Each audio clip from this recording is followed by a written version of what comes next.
Bab 111, tentu saja kita tak akan membiarkannya berakhir seperti ini. Setelah transformasi singa kaisar, dari tenggorokan Yang An keluar raungan menggelegar yang sangat mirip dengan suara singa. Satu langkah maju, tanah bergetar dan material padat yang digunakan untuk membangun jalan benar-benar terbelah dan retakan halus menghiasi jalan. Dampak dari satu langkah mencapai taraf sedemikian rupa. Yang An melangkahkan satu kaki di depan kaki lainnya, dan selangkah demi selangkah, dia berjalan menuju Huang Xiaolong. Setiap langkah yang diambilnya membuat jalan retak.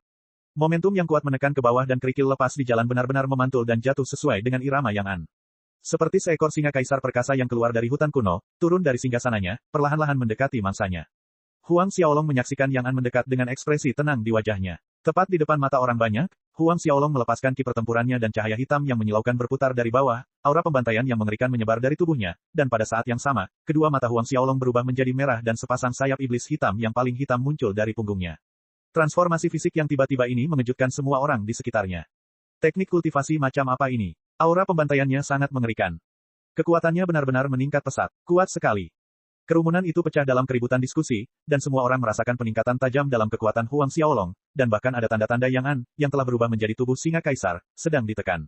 Berdiri agak jauh di belakang Huang Xiaolong, mata Fei Hou bergetar karena kegembiraan menyaksikan transformasi Huang Xiaolong, fisik Asura. Ini adalah teknik legendaris gerbang Asura, fisik Asura tertinggi. Mengikuti Huang Xiaolong selama 7 tahun, dia akhirnya mendapat kesempatan untuk melihat Huang Xiaolong berubah menjadi fisik Asura. Fei Rong melihat ayahnya gemetar karena emosi yang membara, dan hal itu menimbulkan keraguan di hatinya. Huang Xiaolong menyelesaikan transformasinya menjadi Asura fisik, dan Wings of Demon tiba-tiba terentang. Yang dilihat semua orang hanyalah kilatan bayangan hitam, dan Huang Xiaolong sudah mendekati Yang An ketika mereka masih bertanya-tanya. Yang An juga belum bereaksi ketika Huang Xiaolong sudah melancarkan pukulan Collapse Fist, yang mengenai dada Yang An. Wajah Yang An berubah kesakitan karena pukulan kuat itu langsung menembus pertahanan luarnya, dan langsung mengenai organ dalamnya. Yang An terdorong mundur lebih dari selusin langkah. Huang Xiaolong melompat dan dalam sepersekian detik itu, puluhan ethereal palms menyerang, menghantam Yang An berturut-turut di dada. Yang An terhuyung mundur tak henti-hentinya. Huang Xiaolong tidak menunjukkan keterampilan bertarung lainnya, ia bergantian menggunakan pukulan runtuh dan telapak tangan halus untuk menghadapi Yang An. Lebih dari selusin pukulan runtuh dan telapak tangan halus mendarat di dada Yang An, membuat Yang An terlempar lebih dari 100 meter dari lokasi semula. Ledakan, Yang An terlempar dan menabrak salah satu dinding batu gedung. Dinding batu itu runtuh dan puing-puing jatuh menimpanya, mengubur tubuh besar Yang An di bawahnya. Keempat penjuru diselimuti keheningan. Kakak, Yang Zanfei adalah orang pertama yang bereaksi dan bergegas keluar. Zuyi dan pengawal lainnya mengikuti dan bekerja keras untuk menyingkirkan puing-puing untuk menggali Yang An keluar. Ketampanan asli Yang An dan temperamennya yang angkuh kini tertutup debu abu-abu, transformasi singa kaisar telah menghilang dan tubuhnya mengempis kembali ke ukuran normalnya saat dia menatap kosong. Ho, zat manis dan panas mengalir deras ke tenggorokan Yang An, dan dia memuntahkan darah segar, mewarnai bercak merah di tanah di depannya. Tuan muda tertua, Zuyi dan pengawal istana yang lainnya ketakutan. Suasana yang tadinya tenang tiba-tiba menjadi hening. Yang An menggunakan kemampuan kedua, transformasi singa kaisar, tetapi dia sebenarnya tidak berdaya untuk melawan lawan dia tetap kalah. Kalah dengan sangat cepat dan telak. Kakak, apa kabar? Tanya Yang Zanfei. Yang An hanya bisa menggelengkan kepalanya lemah karena dia bahkan tidak punya energi untuk berbicara sekarang. Rasanya seolah-olah seluruh dadanya dipukul sampai ambruk, dan dia melirik Huang Xiaolong, tidak mampu menyembunyikan rasa takut yang dia rasakan di dalam hatinya. Jika saja dia tidak melakukan transformasi jiwa dan berubah ke dalam transformasi fisik singa kaisar, yang mana sangat meningkatkan pertahanannya sejajar dengan ahli Orde ke-10 di awal, dadanya akan hancur berkeping-keping akibat serangan Huang Xiaolong. Yang An menelan pil penyembuh dengan susah payah dan menyesuaikan kondisinya. Setelah beberapa saat, suaranya yang serak terdengar, kita, kembali. Ditopang oleh pengawal istana Yang An dan orang-orangnya meninggalkan tempat itu. Tuan muda, pada titik ini, Fei Hou datang di belakang Huang Xiaolong. Tuan muda, Fei Rong, Fei Ming, dan para pengawal Fei Mansion datang dan memberi hormat dengan hormat. Pada saat ini, pandangan mereka terhadap Huang Xiaolong benar-benar berbeda. Huang Xiaolong mengangguk dan keluar dari transformasi fisik Asura. Ayo pergi. Ketika Yang An dan kelompoknya menghilang dari pandangan, Huang Xiaolong berkata pada Fei Hou dan yang lainnya. Baik, Tuan muda, saat Huang Xiaolong berbalik untuk pergi, kerumunan orang menjauh dari kejauhan, sikap mereka penuh hormat, takut, dan kagum. Tidak lama setelah Huang Xiaolong meninggalkan Jalan Seribu Kebajikan, pesan bahwa Huang Xiaolong mengalahkan Yang An meledak di kota kerajaan, menyapu jalan-jalan seperti tsunami. Yang An sebenarnya dikalahkan oleh seorang pemuda yang usianya sekitar 15 hingga 16 tahun. 16. Kudengar orang itu baru berusia 13 tahun. 13. Kurasa dia baru berusia 5 atau 6 tahun. Diskusi pun memanas, menjadi semakin keterlaluan dan memanas, serta menyebar semakin luas. Pada saat yang sama, berita tentang Fei Hou yang maju ke ranah Xiantian juga diketahui, yang langsung mengangkat posisi Fei Mansion di kerajaan. Dan dengan pengaruh Huang Xiaolong, Fei Mansion menjadi misterius di mata publik. Sekembalinya di Fei Mansion, Fei Hou mengumpulkan Fei Rong dan Fei Ming di kamarnya. Fei Ming, bagaimana lukamu? Fei Hou menatap cucunya dan bertanya sambil tersenyum. Fei Ming dengan cepat menjawab, kakek, luka cucuku sebagian besar sudah pulih. Fei Hou mengangguk, merasa tenang. Ayah, berita tentang keberhasilanmu menembus alam Xiantian telah menyebar. Baru saja, kami menerima hadiah ucapan selamat dari keluarga-keluarga hebat. Fei Rong tersenyum lebar saat mengatakan ini.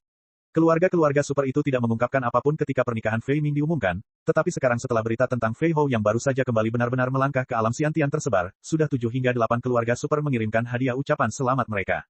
Hal ini membuat Fei Rong sangat gembira. Saya bisa menerobos ke alam Xiantian dengan cepat, semua berkat Tuan Muda. Pada saat ini, Fei Hou berbicara. Tuan Muda, baik Fei Rong maupun Fei Ming tercengang. Fei Hou menganggukkan kepalanya tanda mengiyakan, benar sekali. Semua itu karena teknik kultivasi yang diberikan Tuan Muda kepadaku yang memungkinkan aku menembus alam Xiantian dalam waktu yang sangat singkat. Kalian berdua harus ingat bahwa semua yang ada di Fei Mansion dibawa oleh Tuan Muda. Fei Rong dan Fei Ming keduanya mengangguk tanda mengiyakan. Ayah, siapakah identitas Tuan Muda itu? Fei Rong tidak dapat menahan rasa ragu dan penasaran yang menggerogoti hatinya. Ekspresi Fei Hou tiba-tiba berubah serius, identitas Tuan Muda bukanlah sesuatu yang bisa kau tebak. Jika Tuan Muda mengizinkannya, aku akan memberitahumu di masa depan, apakah kau mengerti? Fei Rong dan Fei Ming menggigil mendengar peringatan Fei Hou, lalu mereka langsung mengangguk penuh hormat. Saat ini, Huang Xiaolong sedang berlatih di halaman terpencil, berlatih keadaan petir berlimpah. Setelah pertempuran dengan Yang An, pemahamannya tentang gerakan itu telah semakin mendalam. Setelah berlatih keterampilan pedangnya selama beberapa waktu, Xiaolong memasuki ruang pagoda harta karun Linglong, menelan satu mutiara naga api dan melanjutkan latihannya dengan taktik Asura. Perjalanan berbulan-bulan ke kerajaan Yuwei ini mengasah Huang Xiaolong dan dia sudah berada di pertengahan Ordo ke-9. Ketika Xiaolong berlatih di dalam pagoda harta karun Linglong, di rumah Yang, wajah Yang Zeng tampak sangat muram ketika dia melihat putranya Yang An ditolong kembali oleh pengawal keluarga. Ayah, kita tidak bisa membiarkan masalah ini begitu saja tanpa melakukan apapun. Teriak Yang Sanfei. Suara Yang Zen terdengar muram, tentu saja kita tidak akan membiarkannya begitu saja, tetapi kakekmu masih dalam praktik tertutup, mari kita tunggu 2 hari lagi sampai kakekmu keluar, kita akan mengunjungi Fei Mansion. Pada saat itu, aku ingin pernikahan Fei Mansion berubah menjadi pemakaman. Bab 112, Kedatangan Keluarga Yang. 2 hari berlalu dengan cepat dan Huang Xiaolong keluar dari ruang pagoda harta karun Linglong. Melangkah maju ke pertengahan Orde ke-9, ki pertempuran di tubuhnya terus-menerus memadamkan daging, otot, urat, dan kulitnya. Seiring dengan penambahan teknik kultivasi tubuh Golden Linglong Body, pertahanan luar Huang Xiaolong lebih tangguh daripada kulit sapi tua. Urat-uratnya sangat fleksibel, meregang cukup jauh dan mampu meledak dengan kekuatan yang mengerikan dan meledak-ledak. Keluar dari pagoda harta karun Linglong, Huang Xiaolong menuju ke Aula Fei Mansion. Sepanjang jalan, para pelayan dan pengawal yang melihatnya akan memberi hormat kepadanya, memanggilnya Tuan Muda. Beberapa dayang cantik tersipu malu ketika memberikan hormat kepadanya. Hari ini adalah hari pernikahan Fei Ming, dan dari atas sampai bawah, Fei Mansion dipenuhi dengan keceriaan dan keramaian. Ada juga petasan merah di Spirit Martial World, dan pada hari ini, pintu utama Fei Mansion dipenuhi dengan petasan yang meledak tanpa henti, memeriahkan suasana acara yang menggembirakan itu. Ketika Xiaolong memasuki aula utama, Fei Rong, Fei Ming dan para leluhur tamu sedang mengobrol dalam suasana yang ramah. Ketika mereka melihat Huang Xiaolong datang, Fei Rong, Fei Ming dan para leluhur segera bangkit dari tempat duduk mereka dengan gugup karena takut dan gentar, seolah-olah ada bara api di bawah pantat mereka. Salam, Tuan Muda. Fei Rong dan Fei Ming bergegas memberi hormat. Kelompok leluhur itu tersenyum lebar saat mereka mengikuti, Tuan Muda Huang, halo. Huang Xiaolong mengangguk, bertanya, di mana Fei Hou? Ketika dia tidak melihat siluet Fei Hou di antara mereka. Fei Rong melangkah maju dan dengan cepat menjawab, ayah ada di dalam halaman dalam, jika Tuan Muda mencari ayah, aku akan masuk dan memanggil ayah. Tidak perlu aku akan mencarinya sendiri. Huang Xiaolong melambaikan tangannya dan meninggalkan aula utama. Setelah Huang Xiaolong meninggalkan aula utama, semua orang tampak lega, terutama pasangan ayah dan anak, Fei Rong dan Fei Ming. Ada lapisan keringat yang terlihat jelas di dahi mereka. Sementara Fei Mansion ramai dengan kegembiraan acara tersebut, di ruang rahasia terpencil Yang Mansion, sebuah dengungan jelas bergema dan sebuah siluet keluar dari pintu masuk sambil tertawa terbahak-bahak. Napas yang kuat menyelimuti seluruh Yang Mansion, membuat semua orang di dalamnya takut. Yang Zeng dan Yang Sanfei yang telah menunggu di luar ruang rahasia sangat gembira. Ayah, kakek, sambil berteriak, mereka berdua mempercepat langkah untuk datang di depan orang itu. Orang yang keluar dari ruang rahasia itu tidak lain adalah kakek Yang An, Yang Dong. Seorang Xiantian Orde kedua. Kaki Yang Dong menyentuh tanah, matanya menyapu sekelilingnya, dan bertanya, di mana Aner? Mengapa aku tidak melihat Aner? Yang Zeng dan Yang Sanfei, ayah dan anak, ragu-ragu. Apa ini? Yang Dong mengerutkan kening. Ayah, Yang An dipukuli dan terluka parah. Sekarang dia terbaring di tempat tidur dan karena itu, dia tidak bisa menyambut ayah setelah berlatih secara tertutup. Yang Zeng melangkah maju dan menjelaskan. Apa? Cahaya tajam bersinar dari tubuh Yang Dong saat auranya yang mengerikan menembus langit, dan kebrutalan bersinar di matanya. Siapa itu? Siapa yang melakukannya? Itu orang-orang dari Fei Mansion. Sela Yang Sanfei. Rumah Fei. Apakah Fei Hou? Apakah dia sudah kembali? Tanya Yang Dong. Menurut pendapat Yang Dong, mengenai Fei Mansion, Fei Hou adalah satu-satunya orang yang memiliki kemampuan untuk menyakiti Yang An. Yang Zeng menggelengkan kepalanya, Fei Hou memang telah kembali, tetapi itu bukan Fei Hou. Sebaliknya, itu adalah seorang anak bermarga Huang, berusia sekitar 15 hingga 16 tahun. Fei Hou kembali bersamanya. Seorang anak dengan nama keluarga Huang. Yang Dong tercengang dan tak terduga, tidak lebih tua dari 16 tahun. Seseorang semuda itu mengalahkan Yang An. Yang Zeng mengangguk, ya, dan anehnya, Fei Hou memanggil anak ini dengan sebutan Tuan Muda. Ayah, Fei Hou juga telah menembus alam Xiantian. Oh, dia berhasil menembus alam Xiantian. Lagi-lagi, ini di luar dugaan Yang Dong, jadi dia sudah maju ke alam Xiantian. Tidak heran dia berani menyakiti cucuku, cucu Yang Dong ini. Tidak menaruh Yang Mansionku di matamu hanya karena kau sekarang seorang Xiantian. Jika aku ingat dengan benar, hari ini adalah hari pernikahan cucu Fei Hou, kan? Ya, ayah, Yang Zeng membenarkannya. Ayo pergi, kalian berdua ikut aku ke Fei Mansion, kita akan mengirimi mereka hadiah besar. Yang Zeng dan Yang Zanfei sangat gembira dan itu terlihat di wajah mereka. Dengan pimpinan ayah, kali ini Fei Hou pasti akan mati. Yang Zeng mencibir dalam hatinya. Dengan demikian, dipimpin oleh Yang Dong, sekelompok besar orang dari Yang Mansion menuju ke Fei Mansion dengan cara yang bermartabat. Sebelum berangkat, Yang Dong melakukan perjalanan ke mata air hijau untuk menemui cucunya, Yang An. Ketika ia melihat dada Yang An tampak cekung karena dipukuli, amarah dan niat membunuh di dalam hatinya pun membara. Sepanjang perjalanan, orang-orang dari istana yang membuat semua orang di jalan ketakutan, sampai-sampai mereka berlarian atau bersembunyi setelah melihat mereka dari jauh. Hanya setelah orang-orang dari istana yang pergi jauh, orang-orang yang lewat baru keluar dari persembunyian. Itu orang-orang dari rumah Yang. Dari kelihatannya, mereka akan pergi ke rumah Fei. Akan ada pertunjukan bagus, dan hari ini akan ada pernikahan di Fei Mansion. Mungkin akan ada darah yang mengalir hari ini. Ayo kita pergi dan melihatnya. Sekelompok pejalan kaki mengikuti Yang Dong dan rombongannya dari kejauhan, menuju ke arah Fei Mansion. Awalnya, hanya ada beberapa orang, tetapi orang-orang yang mengikuti di belakang bertambah seiring berjalannya waktu, dan pada akhirnya, ada lautan kepala yang bergoyang-goyang di belakang kelompok Yang Dong, sekitar beberapa ratus, tetapi jumlahnya masih bertambah. Rumah Fei, Huang Xiaolong dan Fei Hou tengah duduk di aula utama, berbincang dengan para leluhur keluarga lain saat itu ketika, dari arah pintu utama Fei Mansion, terdengar dua teriakan tragis dan kegaduhan yang mengejutkan.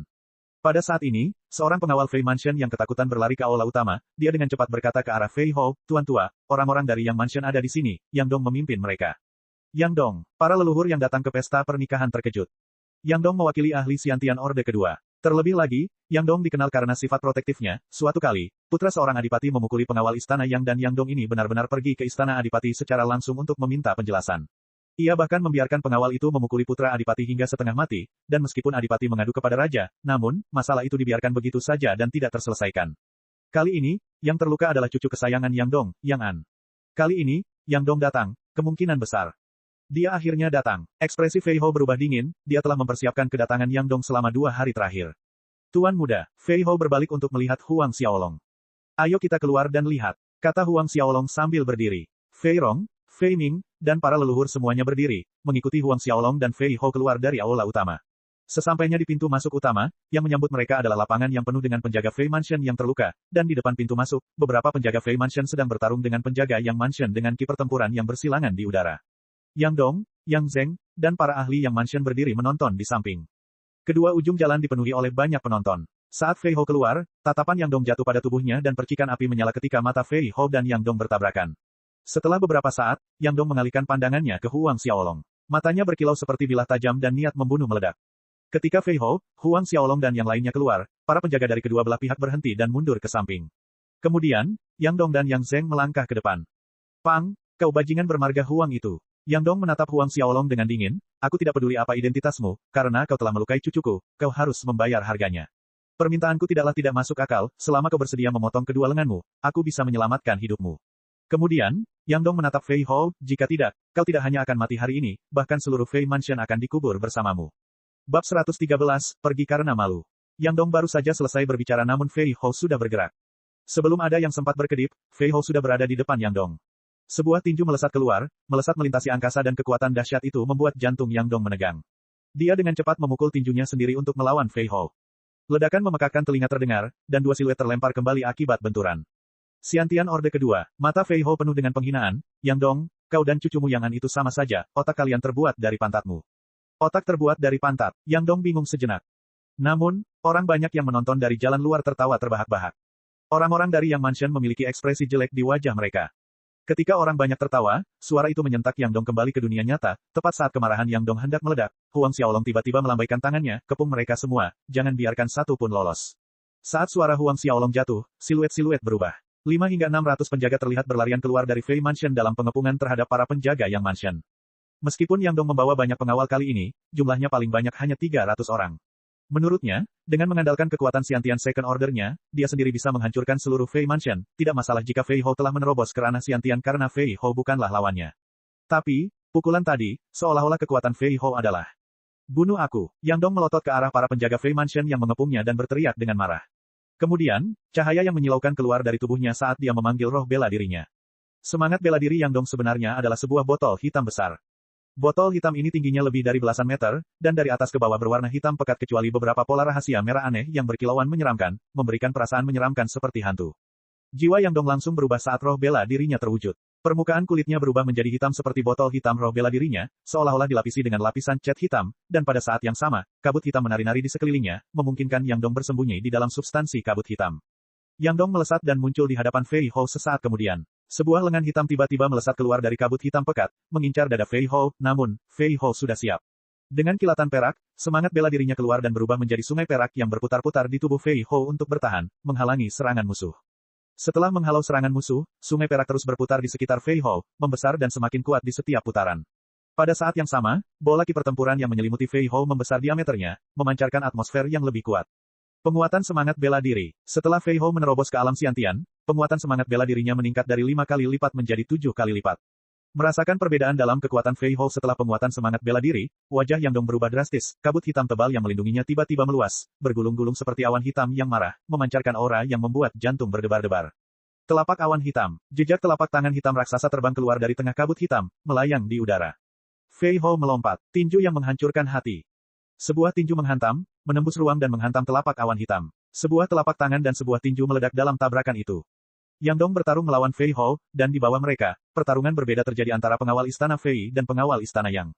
Fei Rong melawan Yang Zheng. Fei Ming melawan Yang San Fei. Awalnya, Yang San Fei mengira ia dapat dengan mudah dan cepat mengalahkan Fei Ming seperti yang dilakukannya 2 hari lalu, dan menghajar Fei Ming seperti anjing, namun, hari ini ia menyadari bahwa luka Fei Ming tidak hanya sembuh total, bahkan kultivasinya juga meningkat. Ia menggunakan teknik bertarung tinju yang sangat aneh yang tampaknya tidak dapat dihindari oleh Yang Zheng dan ia berakhir dalam kondisi yang menyedihkan. Kesadaran ini membuatnya takut dan marah. Huang Xiaolong menyaksikan pertempuran yang terjadi di sekitar Fei Mansion, lalu menghilang dalam sekejap. Ia muncul lagi, tepat di depan seorang penjaga Yang Mansion, dan sebelum penjaga itu sempat bereaksi, Huang Xiaolong melemparkannya dengan telapak tangan. Huang Xiaolong terus berkelebat di sekitar medan perang, dan setiap kali dia muncul, seorang pengawal istana yang akan terpental. Para penjaga istana yang ini, selain Zhu Yi dan beberapa orang lainnya, sebagian besar adalah Ordo ke-7, Ordo ke-8 dan ke-9 jumlahnya sangat sedikit. Dengan mengandalkan kekuatan seperti ini, bagaimana mereka bisa menahan serangan dari Huang Xiaolong? Yang Dong menyadari sesuatu yang aneh di bawah sana dan melihat tindakan Huang Xiaolong dengan jelas. Melihat para penjaga Yang Mansion satu persatu diusir, hatinya mendidih karena amarah. Sayangnya, dia dihalangi oleh Fei Hou dan dia tidak dapat menemukan kesempatan untuk menghadapi Huang Xiaolong saat ini. Saat pertarungan dengan Fei Hou berlangsung, Yang Dong semakin cemas dan takut. Fei Hou hanyalah seorang Xiantian Orde pertama, tetapi pertahanan fisik, kekuatan, dan tingkat ki tempurnya tidak lebih buruk darinya, seorang Xiantian Orde kedua. Belum lagi, kekuatan serangan Fei Hou mendapat dorongan dari kemampuan penguatan semangat bela dirinya dan bahkan ada tanda-tanda mengalahkannya. Teriakan tragis terdengar bagai ombak di tepi pantai saat para pengawal istana yang berjatuhan satu persatu. Jumlah pengawal istana yang datang kali ini tidak banyak, dan terlebih lagi, Yang Dong ditahan oleh Fei Hou, yang mengakibatkan nasib buruk para pengawal istana Yang. Dalam waktu kurang dari 1 jam, 2/3 dari 300 pengawal yang datang terluka dan sekitar 100 pengawal mati-matian melawan dan bertahan. Yang Zheng dan Yang San Fei menyadari situasi yang tidak menguntungkan di pihak mereka dan ekspresi mereka menjadi buruk. Jika ini terus berlanjut, para penjaga Yang Mansion akan menghadapi kehancuran. Setelah Huang Xiaolong mengirim lebih dari 30 pengawal istana yang terbang, dia tiba di hadapan Yang San Fei yang sedang bertarung melawan Fei Ming. Melihat Huang Xiaolong di depannya, Yang San Fei tercengang. Ayah, kakek, selamatkan aku, dia berteriak dengan suara bergetar. Yang Zheng dan Yang Dong mendengar teriakan itu dan ketika mereka berbalik, mereka bertemu dengan adegan Huang Xiaolong memukul dada Yang San Fei. Anjing kecil bermarga Huang, beraninya kau. Yang Dong meraung marah, jika kau berani menyentuh sehelai rambut pun dari cucuku, aku akan memotongmu menjadi jutaan keping. Namun, serangan Huang Xiaolong bertepatan dengan saat suara Yang Dong berakhir. Satu telapak tangan menghantam dada Yang San Fei, dan Yang San Fei berteriak dengan cara yang berlebihan seperti langit runtuh. Yang San Fei merasa telapak tangan Huang Xiaolong telah membalikkan organ dalamnya dan dia memuntahkan cairan empedu kehijauan yang bercampur darah, beberapa benjolan kecil terlihat tersebar di bercak merah. Dia tidak tahu apakah ini adalah bagian dari hati atau paru-parunya yang hancur. Terjatuh ke tanah, Yang San Fei meringkuk kesakitan. Telapak tangan ini, Huang Xiaolong menyerang dengan kekuatan penuh tidak seperti 2 hari sebelumnya. Yang Zhan Fei tidak hanya memuntahkan darah, bahkan air matanya mengalir keluar, hampir mengompol di celananya. Feier, teriak Yang Zheng dan hatinya berdarah untuk putranya. Tangannya mengepal karena marah, dan dia menyerang Fei Rong seolah-olah dia mengamuk, memaksa Fei Rong mundur, dia melesat dan datang ke samping tubuh Yang Zhan Fei. Pada saat ini, getaran kuat terdengar dari tanah. Semua orang mencari sumbernya dan melihat beberapa skuadron prajurit berbaju baja menuju ke arah Fei Mansion dengan menunggangi kuda perang yang kokoh. Beberapa ribu prajurit, garda pertahanan kota kerajaan Yuwei akhirnya tiba. Hentikan tanganmu. Tim garda pertahanan kota tiba dan seorang pria parubaya yang mengenakan baju besi pangkat jenderal berteriak. Para penjaga Fei Mansion dan Yang Mansion hanya bisa berhenti bertarung dan mundur ke sisi yang berlawanan. Di udara, Fei Hou dan Yang Dong melancarkan serangan terakhir mereka dan turun. Adipati Yang Dong, Markis Fei Hou, Jenderal Jiangling berjalan mendekat dan menyapa mereka berdua. Karena garda pertahanan kota telah tiba, perang ini hanya bisa berakhir di sini. Meskipun Yang Dong sudah tidak mau dan amarahnya masih mendidih di dalam hatinya, dia tahu tidak ada lagi yang bisa dia lakukan hari ini, dia hanya menatap dingin ke arah Fei Hou dan Huang Xiaolong, hari ini aku akan mengampuni kalian berdua, tapi lain kali, aku akan membiarkan kalian mati tanpa tempat pemakaman. Dia mengibaskan lengan bajunya, berteriak, pergi. Mereka dari Yang Mansion bergegas mengikuti, pergi dalam keadaan malu. Melihat kejadian itu, seisi rumah Fei pun bersorak dan tertawa. Meninggal tanpa tempat pemakaman, Huang Xiaolong menatap punggung Yang Dong yang menjauh dan mencibir. Bab 114, manifestasi visi harta karun surgawi muncul. Yang Dong dan kelompoknya pergi dengan canggung, sedangkan suasana pesta pernikahan di Fei Mansion tidak terpengaruh sedikit pun oleh insiden itu. Sebaliknya, suasana menjadi lebih hidup, lebih semarak, dan menjelang siang, beberapa keluarga besar muncul, secara pribadi membawa hadiah untuk acara tersebut. Rumah Fei berubah menjadi negeri penuh kegembiraan pada hari itu. Baik ayah maupun anak, Fei Rong dan Fei Ming, tak henti-hentinya tersenyum lebar. Perayaan pernikahan berlanjut hingga larut malam sebelum berangsur-angsur menjadi tenang. Dan daratan takluk pada kesunyian malam yang gelap. Huang Xiaolong berdiri di halaman, menatap bulan malam yang jauh. Bulan bersinar terang malam itu, cerah dan indah dengan gumpalan awan acak yang melayang, yang menambahkan sentuhan keindahan yang samar pada langit malam. Mengingat kegembiraan di Fei Mansion pada siang hari, Huang Xiaolong tak dapat menahan diri untuk mengingat orang tua di kehidupan sebelumnya dan orang tuanya saat ini di kota kerajaan Luotong. Pikirannya melayang jauh, jauh sekali. Beberapa saat kemudian, Huang Xiaolong kembali ke kamar, memasuki ruang pagoda harta karun Linglong, dan memulai kultivasi rutinnya. Setelah menelan mutiara naga api, Huang Xiaolong menjalankan taktik asura saat naga hitam dan biru muncul, melayang di atas kepalanya. Mereka mulai melahap energi spiritual dunia bawah dengan rakus yang mengalir turun dari kehampaan dan memindahkannya ke dalam tubuhnya. Ki pertempuran di meridian Huang Xiaolong melonjak dan bergulung kencang, terutama di Laut Qi. Ketika Huang Xiaolong memulai ki pertempurannya, energi spiritual dunia bawah bergema seperti tsunami raksasa. Beberapa tahun terakhir ini, setelah menggunakan mutiara naga api untuk meningkatkan ki pertempuran dunia bawah, kualitas ki pertempuran dunia bawah telah meningkat secara signifikan. Namun, Huang Xiaolong tidak dapat mengukur tingkat apa yang telah dicapainya. Ki pertempuran dunia bawah berkumpul di Laut Qi seperti lautan hitam yang luas. Setelah bertahun-tahun diperkuat oleh penggunaan mutiara naga api, ki pertempuran dunia bawah Huang Xiaolong telah berubah menjadi warna hitam murni. Tidak hanya itu, di dalam kegelapan ki pertempuran dunia bawah yang memikat, ia memancarkan perasaan kristal yang halus. Energi spiritual dunia bawah yang diserap ke dalam tubuhnya terus disempurnakan. Naga kembar yang melingkar di belakangnya melahap dengan kecepatan tinggi, dengan rakus dengan cahaya hitam dan biru berkilauan di tubuh mereka, menerangi ruang pagoda harta karun Linglong. Suatu malam berlalu, Huang Xiaolong membuka matanya dan mengakhiri latihannya hari itu, dan dia keluar dari pagoda harta karun Linglong. Ketika Huang Xiaolong keluar dari pagoda harta karun Linglong, seorang utusan dari istana kerajaan Yuwei tiba di rumah Fei, memberitahu Fei Hou bahwa dirinya telah dianugerahkan gelar adipati. Gelar yang satu tingkat di atas posisi markis, yaitu duke. Setiap kali seorang prajurit markis dari kerajaan menerobos wilayah Xiantian, raja akan menganugerahkan gelar duke. Yang tidak diduga Huang Xiaolong ialah, raja kerajaan Yuwei tidak hanya menaikkan pangkat Fei Hou menjadi seorang adipati, tetapi ia juga diberi gelar adipati. Perlu ditekankan di sini bahwa hanya ahli Xiantian yang diberi hak istimewa untuk dianugerahi gelar adipati. Lebih jauh, para jenius asli kerajaan Yuwei seperti Yang An hanya memiliki gelar markis, belum lagi Huang Xiaolong, yang bahkan bukan warga kerajaan Yuwei. Ketika Huang Xiaolong dengan sopan memberitahu utusan itu bahwa dia bukan warga kerajaan Yuwei, utusan itu tersenyum, Yang Mulia sangat tahu Tuan Muda Huang bukanlah warga kerajaan Yuwei, tetapi bahkan seseorang yang bukan warga kerajaan itu masih bisa menerima gelar adipati dari kerajaan Yuwei. Huang Xiaolong memandang Fei Hou. Benar sekali, Tuan Muda. Fei Hou mengangguk, membenarkan perkataan utusan istana. Ia berkata dengan hati-hati, karena itu adalah niat baik Yang Mulia, mengapa Tuan Muda tidak? Ucapan Fei Hou terhenti di sini. Mengenai maksud Fei Hou, Huang Xiaolong mengerti. Meskipun dengan identitasnya, dia tidak terlalu peduli dengan gelar bangsawan, tetapi memilikinya juga bukan hal yang buruk. Itu menambah kenyamanan saat berpindah-pindah di kerajaan Yuwei di masa mendatang. Dengan demikian, Huang Xiaolong menerima gelar adipati dari tangan utusan tersebut. Beberapa saat kemudian, utusan itu mengucapkan selamat tinggal dengan gembira kepada Fei Hou dan Huang Xiaolong dan kembali ke istana untuk melaporkan keberhasilan tugasnya. Setelah utusan istana pergi, Huang Xiaolong memutuskan untuk berjalan-jalan di kota. Dia telah berada di kota kerajaan Yuwai selama beberapa hari, tetapi dia belum sempat melihat-lihat kota itu. Dia dan Fei Hou akan kembali ke kerajaan Luotong dalam beberapa hari, jadi dia ingin melihat-lihat kota itu sebelum itu. Ditemani Fei Hou, Huang Xiaolong meninggalkan Fei Mansion, berjalan-jalan di jalan-jalan. Fei Hou telah pergi selama 7 tahun, dan terjadi banyak perubahan di sekitar kota kerajaan Yuwai. Hari sudah siang ketika mereka menjelajahi kota, dan melewati lantai hidangan sangat lezat yang sama, mereka berdua masuk, memesan 2 kendi anggur berapi dan beberapa lauk sambil duduk di lantai pertama. Kunjungan Fei Hou dan Huang Xiaolong disambut hangat oleh pemilik restoran, yang jauh lebih antusias dan hormat dibandingkan sebelumnya.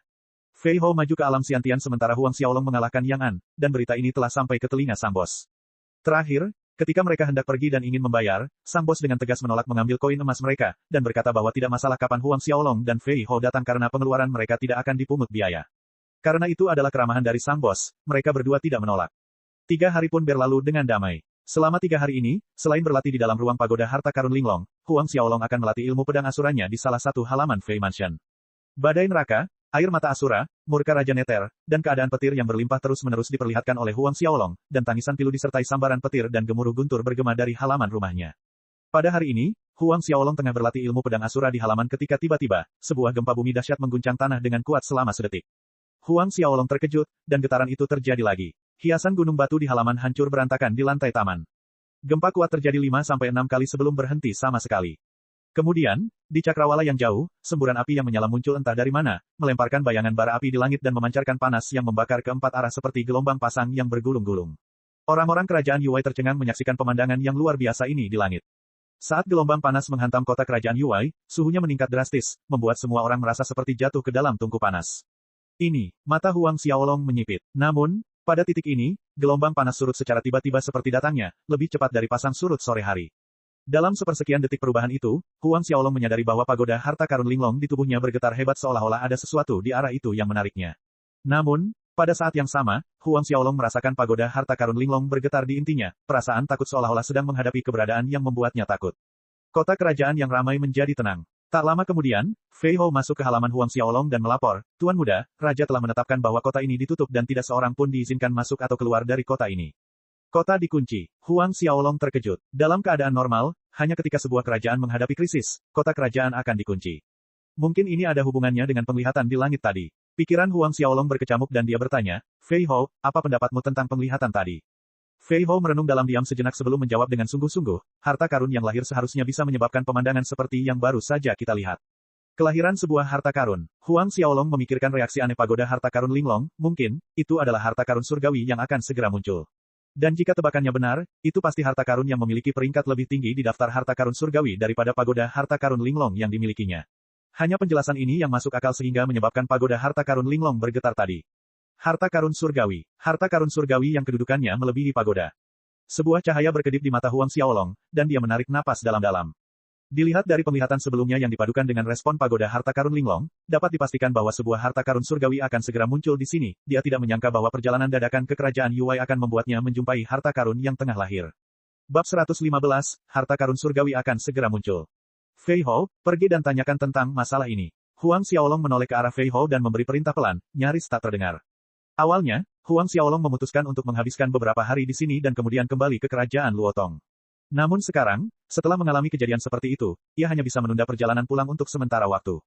"Baik, Yang Mulia," Fei Hou menjawab dengan hormat, lalu berbalik dan meninggalkan halaman. Melihat siluet Fei Hou yang semakin menjauh, tangan Huang Xiaolong mencengkeram punggungnya dengan erat, apapun yang terjadi, dia harus mendapatkan harta surgawi ini. Dalam beberapa tahun terakhir, manfaat yang diperoleh Huang Xiaolong dari pagoda harta karun Linglong membuatnya menyadari manfaat penting dari harta karun surgawi. Tanpa pagoda harta karun Linglong, bahkan dengan bakat luar biasa dari roh bela diri kembarnya, kecepatan latihannya akan jauh lebih lambat dari sekarang. Jika dia dapat menaklukkan harta karun lainnya yang kualitasnya sama dengan pagoda harta karun Linglong, maka kecepatan kultivasinya akan mencapai ambang batas baru, mungkin saja menembus alam Xiantian dalam waktu 2 hingga 3 tahun adalah suatu kemungkinan. Bagaimanapun, Huang Xiaolong menghadapi ancaman mengerikan yang mengintai di cakrawala, yang membuatnya ingin meningkatkan kekuatannya. Kira-kira setelah 1 jam, Fei Hou kembali dan melapor kepada Huang Xiaolong, "Yang Mulia, saya menemukan informasinya." Tempat penampakan itu berada di sekitar Danau Pencerahan. Danau Pencerahan berjarak sekitar 300 li dari kota kerajaan Yuwai. "Oh, Danau Pencerahan." Huang Xiaolong menatap Fei Hou. Fei Hou dengan cepat menjelaskan, "Iya, Yang Mulia, Danau Pencerahan ini memiliki reputasi sebagai pemandangan danau terbaik di kerajaan Yuwai kami. Danau ini sangat besar, meliputi beberapa ribu kilometer persegi. Namun, 100.000 prajurit saat ini ditempatkan di sana untuk menjaga danau pencerahan, tidak seorang pun dapat mendekat dalam jarak 100 li. Raja telah menetapkan bahwa mereka yang berani masuk tanpa izin ke danau pencerahan akan dihukum sesuai dengan kejahatan pengkhianatan, mati di tempat. 100.000 prajurit menjaganya, mata Huang Xiaolong berkilat tajam. Raja kerajaan Yuwei ini bereaksi sangat cepat. Dia mungkin menduga bahwa itu terkait dengan kelahiran harta karun surgawi, jadi dia menempatkan begitu banyak prajurit di sana. Ya, pasukan negara lain telah dipanggil kembali, saya khawatir dalam beberapa hari, jumlah prajurit yang ditempatkan di danau pencerahan akan mencapai setidaknya 3 hingga 400 ribu. Fei Hou menambahkan, 3 sampai 400 ribu. Bahkan para ahli Xiantian yang kuat dan tangguh akan tumbang saat menghadapi 300 ribu prajurit. Alis Huang Xiaolong berkerut dalam. Kalian mundur dulu, tapi teruslah menyelidiki situasinya. Beberapa saat kemudian Huang Xiaolong berbicara. Baik, Yang Mulia, Fei Hou menjawab dan mundur dengan hormat. Huang Xiaolong jatuh ke dalam suasana termenung. Dilihat dari apa yang dikatakan Fei Hou, mustahil untuk menerobos masuk ke danau pencerahan, satu-satunya pilihan adalah menyelinap masuk dengan menyamar atau bersembunyi. Namun, bahkan dengan kemampuan bela dirinya, penyembunyian ruang, ingin menyelinap ke danau tanpa ketahuan dengan begitu banyak prajurit yang menjaga bukanlah hal yang mudah. Kalau kita bayangkan keadaan 400 tentara di satu tempat, itu berarti setiap 100 meter jaraknya, ada satu tim tentara yang berjaga. Sepertinya aku hanya bisa bertindak sesuai dengan situasi. Huang Xiaolong berpikir dalam hati. Secara umum, harta karun surgawi akan lahir sekitar 60 hari setelah penglihatan itu terwujud di langit. Oleh karena itu, Huang Xiaolong tidak terburu-buru. Saat ini, ia tidak punya pilihan lain selain menunggu. Langit perlahan berubah gelap, menandakan berakhirnya hari berikutnya. Dibandingkan dengan suasana kota kerajaan Yuwei yang biasanya ramai dan semarak, hari ini suasananya tampak lebih sepi. Hampir tidak ada orang normal di jalan karena sebagian besarnya adalah tentara yang berpatroli. Huang Xiaolong duduk bersila di ruang pagoda harta karun Linglong, menelan satu mutiara naga api dan berlatih taktik Asura. Ketika mereka melakukan perjalanan melalui hutan Silvermoon, Huang Xiaolong mengumpulkan cukup banyak inti binatang buas dari membunuh binatang iblis, dan jumlahnya jauh lebih banyak di cincin Asura.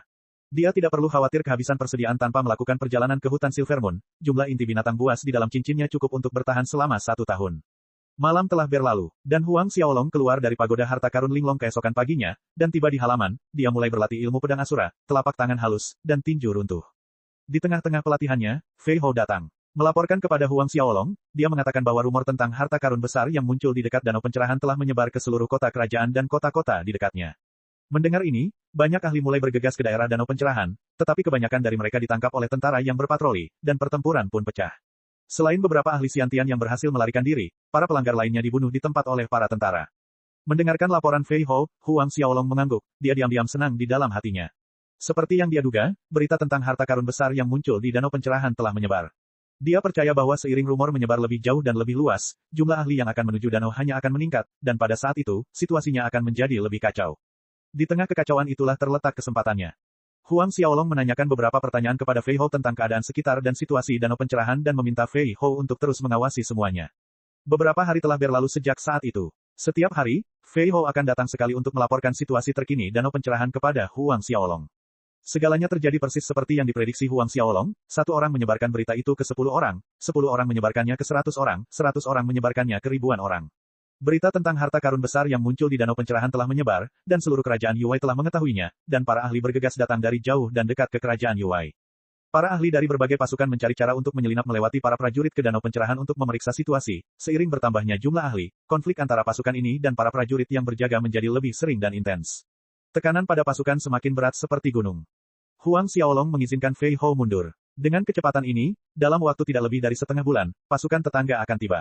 Tekanan pada pasukan akan berlipat ganda, 3 kali lipat, dan situasinya akan menjadi lebih kacau daripada yang diantisipasi Huang Xiaolong sebelumnya. Malam, di tengah halaman, Huang Xiaolong berdiri dengan kaki kirinya melangkah jauh ke kiri, dan tubuh bagian bawahnya membungkuk menjadi setengah jongkok dengan siku diposisikan dekat pinggangnya. Lengannya lurus dengan telapak tangan menghadap ke atas seperti sedang memegang beban yang sangat berat, dan beberapa saat kemudian, sikunya lurus dan rileks. Tindakan ini diulang berkali-kali saat Huang Xiaolong mengendalikan napasnya, dan energi spiritual yang tak terlihat datang bergulung ke arahnya. Seiring meningkatnya kultivasi ki pertempuran Huang Xiaolong, pelatihan kitab metamorfosis tubuhnya telah mencapai tahap 8, 3 diagram di medan. Atau lebih tepatnya, puncak tahap 8. Dia akan segera dapat memasuki tahap 9, cakar naga biru terentang. Huang Xiaolong terus-menerus bernapas sesuai irama tertentu, dan ada kabut putih yang berputar-putar di atas kepalanya, membentuk wujud bunga, tepatnya 3. Sejumlah besar energi spiritual memasuki tubuh Huang Xiaolong, terakumulasi di dantiannya yang dekat dengan pusarnya, dan saat ia mengumpulkan kekuatan internal di dantiannya, ki pertempuran di laut ki-nya dan kekuatan internal di dantiannya beresonansi satu sama lain. Sekarang, hanya dengan mengandalkan kekuatan internalnya, dia bisa membunuh rata-rata pesilat Orde ke-9 akhir. Saat Huang Xiaolong bernafas, setiap interval antara nafas menjadi lebih panjang seolah-olah dia tenggelam dalam mode bernafas seperti kura-kura. 1. Saat Huang Xiaolong mencapai tahap 10 kitab metamorfosis tubuh dan menerobos ke alam Xiantian, dengan menggunakan kekuatan internal, ia dapat bertahan di dalam air selama 10 hari, atau bahkan setengah bulan tanpa masalah. Hari-hari berlalu seperti ini selama 10 hari berikutnya. Selama 10 hari terakhir di halaman, Huang Xiaolong menghabiskan waktunya berlatih taktik Asura, kitab metamorfosa tubuh, keterampilan pedang Asura, telapak tangan halus, dan tinju runtuh. Dalam 10 hari ini, situasi di Danau Pencerahan semakin anarkis, pasukan kerajaan tetangga telah tiba di wilayah Danau Pencerahan dan terjadi bentrokan hebat dengan jumlah korban tewas yang terus bertambah setiap hari. Jumlah prajurit yang ditempatkan di dekat danau telah meningkat hingga 400.000, namun tetap saja merupakan upaya yang sulit untuk menangkis pasukan yang datang berbondong-bondong, pasukan tersebut hampir runtuh karena tekanan. Ketinggian air di Danau Pencerahan meningkat secara aneh, dan permukaannya bergelombang dengan gelombang ganas saat teriakan aneh keluar dari dasar Danau Pencerahan. Semua tanda ini menunjuk pada harta karun besar yang akan segera muncul. Catatan. 1. Mode pernapasan kura-kura, pernapasan diperpanjang. Misalnya, laju pernapasan hewan, napas menit rentang hidup, tahun. Kura-kura raksasa 4150. Paus 6111. Bab 116, Intervensi Kekaisaran Duanren. Namun, dengan situasi anarkis saat ini, Huang Xiaolong tidak terburu-buru untuk pergi ke Danau Pencerahan, ia terus berlatih di halaman setiap hari, menunggu waktu untuk melihat apa yang terjadi. Sebenarnya, tidak ada gunanya bahkan jika Huang Xiaolong bergegas ke Danau Pencerahan karena masih ada waktu sampai harta karun surgawi lahir. Selain itu, pasukan kerajaan Yuwei masih berjaga di daerah itu dan mereka belum mundur. Hal yang paling penting adalah bahwa harta karun surgawi bukanlah sesuatu yang bisa ditaklukkan oleh siapapun, seperti halnya pagoda harta karun Linglong, salah satu dari 10 harta karun surgawi teratas memerlukan orang dengan bakat roh bela diri tingkat 13 dan di atasnya untuk mengendalikannya. Oleh karena itu, 5 hari pun datang dan berlalu begitu saja. Pada hari kelima, ketika Huang Xiaolong sedang berlatih di halaman, Fei Hou datang dan melapor kepadanya, Yang Mulia, bawahan ini telah mengetahui bahwa Sekte Pedang Besar Kerajaan Baolong ada di sini. Sekte Pedang Besar, sebuah kilatan tajam terpancar di mata Huang Xiaolong, siapa? Fei Hou menjawab dengan hormat, Yu Chen dan Lin Xiren ada di sini. Mereka membawa sejumlah tetua dan murid Sekte Pedang Besar. Sekte Pedang Besar sebelumnya minus guru pemimpin Sekte Liu Wei, Yu Chen. Setelah Liu Wei dibunuh di Huang Klan Manor oleh Marsal Hao Tian, junior broternya, Lin Xiren, mengambil alih posisi pemimpin sekte. Tanpa diduga, mereka berdua datang ke sini. Selain Sekte Pedang Besar, Patriark Keluarga Bela Diri Ning Kerajaan Baolong, Ning Wang, juga ada di sini secara langsung. Fei Hou kemudian menambahkan. Oh, Patriark Keluarga Marsial Ning Wang juga datang. Huang Xiaolong menatap Fei Hou. Ya, Sekte Pedang Berjubah Ungu dari Kerajaan Laut Awan dan pemimpin sekte mereka juga membawa banyak orang ke sini. Fei Hou mengangguk, termasuk Paviliun Awan Jernih dari Kerajaan Laut Awan. Fei Hou melaporkan satu persatu pasukan dan kekuatan mereka yang telah bergegas ke Kerajaan Yuwei selama beberapa hari terakhir kepada Huang Xiaolong. Sekte Pedang Berjubah Ungu, sekte nomor 1 di Kerajaan Laut Awan. Paviliun Awan Jernih merupakan kekuatan dagang terbesar di Kerajaan Laut Awan, dan pengaruhnya meliputi seluruh Kerajaan Laut Awan. Mereka bahkan membuka banyak cabang Paviliun Awan Jernih di kerajaan-kerajaan tetangga. Sepertinya banyak sekali orang yang datang. Ketika Fei Hou selesai melapor, senyum tipis tersungging di wajah Huang Xiaolong, suasana di sekitar Danau Pencerahan akan lebih ramai dalam beberapa hari mendatang. Meskipun ada banyak pasukan kuat yang datang, Huang Xiaolong senang alih-alih khawatir, seperti yang dia katakan sebelumnya, semakin banyak pasukan semakin baik, semakin kacau semakin baik. Ketika Fei Hou sedang mengabarkan kepada Huang Xiaolong tentang pergerakan terakhir di Danau Pencerahan, Raja Kerajaan Yuwei, Fan Ze, juga tengah mendengarkan laporan dari Kepala Marsekal Angkatan Darat yang bertanggung jawab menjaga Danau Pencerahan, dan kerutan di alisnya pun semakin dalam. Yang Mulia, semakin banyak pasukan yang tiba di Danau Pencerahan, Sekte Pedang Besar Kerajaan Baolong, Keluarga Ning Bela Diri, Lembah 9 Phoenix, dan Sekte Pedang Berjubah Ungu Kerajaan Laut Awan. Bahkan Paviliun Awan Cerah telah mengirim seseorang ke sini. Terlebih lagi, baru saja, Kepala Marsekal dari pasukan yang menjaga Danau Pencerahan bernama Chen Tong ini mulai ragu-ragu menyelesaikan laporannya. Bicaralah, apa yang baru saja terjadi? Fan Ze bertanya dengan nada serius. Baru saja, Kerajaan Baolong, Kerajaan Laut Awan, Kerajaan Empat Musim, Kerajaan Gajah Besar, sejumlah utusan kerajaan ini bersekutu bersama dan datang kepada kita dengan mengatakan bahwa jika kita tidak menarik pasukan yang ditempatkan di sekitar Danau Pencerahan, maka 7 kerajaan akan bergandengan tangan dan menyerang kerajaan Yuwei kita. Kepala Marsekal Chen Tong melaporkan dengan jujur. Apa, beraninya mereka, kerajaan-kerajaan kecil ini, jika aku tidak menunjukkan warna kepada mereka, mereka akan berani membalikkan langit. Pangeran Fan Yize, yang duduk di singgasana pangeran, sangat marah ketika mendengar ini. Biasanya, kerajaan-kerajaan kecil ini selalu bersikap hormat di hadapan kerajaan Yuwei, apalagi kentut, mereka bahkan tidak berani bernapas sedikit lebih keras. Sekarang, mereka benar-benar berani bersatu melawan kerajaan Yuwei. Mendengar hal itu, cahaya tajam bersinar di mata Raja Fan Ze dari kerajaan Yuwei, memancarkan aura keagungan tak kasat mata dari seorang raja. Hal itu menyebabkan Kepala Marsekal Chen Tong menundukkan kepalanya dan butiran-butiran keringat muncul di dahinya. Terus suruh Angkatan Darat menjaga Danau Pencerahan, namun, mundur dan jaga satu arah dan cabut larangan militer. Jaga satu sisi, dan cabut larangan militer. Kepala Marsekal Chen Tong terperangah. Meskipun pasukan tidak ditarik, mencabut larangan militer sama saja dengan membiarkan berbagai pasukan datang dan pergi di danau pencerahan sesuka hati. Ini adalah kompromi terhadap 7 kerajaan kecil yang menyamar. Ayah kerajaan, kita tidak bisa mencabut larangan militer. Pangeran Fan Yize menolak dengan cemas, harta karun yang lahir di danau pencerahan kali ini kemungkinan besar adalah. Cukup, jangan bicara lagi. Raja Yuwei mengangkat tangannya untuk memotong perkataan putranya, dan berkata kepada Chen Tong, aku akan mengirim 3 ahli Xiantian dari istana untuk membantumu. Tidak peduli apapun, harta karun besar di danau pencerahan tidak akan jatuh ke tangan orang lain. 3 ahli Xiantian. Mata Chen Tong berbinar, lalu dia memberi hormat kepada Raja, iya, mohon tenang saja, Yang Mulia, hamba akan berusaha sekuat tenaga untuk memenangkan harta karun besar itu. Pergi sekarang. Tidak lama setelah itu, para prajurit di sekitar danau pencerahan mundur ke satu arah dan berita tentang pencabutan larangan militer menyebar dengan cepat. Fei Hou segera menyampaikan berita ini kepada Huang Xiaolong begitu dia menerimanya. Oh, larangan militer telah dicabut. Huang Xiaolong sangat senang dengan pesan ini. Benar sekali, Yang Mulia, apakah kita akan menuju ke danau pencerahan sekarang? Tanya Fei Hou. Huang Xiaolong tampak serius saat bertanya, menurut perkiraanmu, kapan harta karun besar di danau pencerahan ini akan lahir? Fei Hou tercengang. Huang Xiaolong akan menanyakan pertanyaan ini padanya. Dia merenung sejenak dan menjawab, mungkin dalam 10 hari lagi. Huang Xiaolong mengangguk, kalau begitu kita tunggu sebentar lagi. Sejak larangan militer dicabut, pasukan yang menyerbu akan berlomba-lomba masuk ke danau terlebih dahulu, sehingga menciptakan masa-masa yang paling bergejolak. Tidak cocok untuk masuk pada jam-jam sibuk ini. 3 hari berlalu. 3 hari terakhir ini, frekuensi Fei Hou datang dan melaporkan situasi terakhir kepada Huang Xiaolong meningkat, hingga beberapa kali dalam sehari. Dengan masuknya banyak prajurit ke danau pencerahan, bentrokan kepentingan menjadi lebih umum, dan pertempuran menjadi lebih brutal dan intens dibandingkan dengan periode ketika larangan militer diberlakukan. Situasi saat ini dapat digambarkan sebagai sungai darah. Pada hari ke-10, ketika Huang Xiaolong sedang berlatih ilmu pedang Asura di halaman seperti yang biasa dilakukannya setiap hari, Fei Hou masuk dengan ekspresi serius. Melihat wajah Fei Hou, Huang Xiaolong menghentikan tindakannya untuk sementara.